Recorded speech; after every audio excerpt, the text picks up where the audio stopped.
Yo en estas cosas soy una persona un poco rara, porque cuando empezó el Resurdimiento, que empezó con los un poquillín mayores que yo todavía era un poco niño, luego fui a estudiar fuera, y pasé todo lo que fue la transición política, literaria, cultural asturiana, pasélo fuera. Entonces siempre lo vi las cosas desde un punto de vista un tanto ñoñao, tanto dentro, pero tanto a la vez desde otro punto de vista. Y entonces en ese momento, pues cuando todo el resurdimiento literario, todo el resurdimiento incluso político, yo estuve siempre al margen. Luego, en cambio, como la gente sabe, entré en política, entré en un montón de cosas, y ahora doy el siguiente salto, y la gente está un poco extrañada de que haya deseado las cosas que siempre deseé, y me dedique a lo literario, aunque me dedique poco y mal,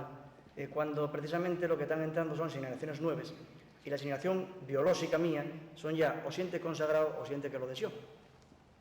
Y sobre todo a la xente extrañanos un pouco que lo último que ficiera, que lle polo que máis me conocen últimamente, e algúns amigos ríense mucho, lle porque fice incursiones por llamazares verdes, por literatura erótico, ou directamente gochono, para que vamos a decir outra maneira. E lle porque eu creo que en la literatura erótico tócase non solamente al home, non só a muller, tocas a Dios e al mundo. La literatura erótico yo creo que lle moi importante porque lle una de las bases fundamentales de lo que tienes para librarte de la muerte. Yo creo que el erotismo lle una de las cosas que más nos saca de la idea de la muerte permanente en la que nos tienen condenados determinadas instancias, determinadas instituciones. Non só fago outras cosas, tamén fago outras cosas máis, pero como esto de la arribada pidieronme que contara un poquitín lo máis importante de la miña vida últimamente, pois non importa la miña vida últimamente, vou dicirvos que lle el erotismo.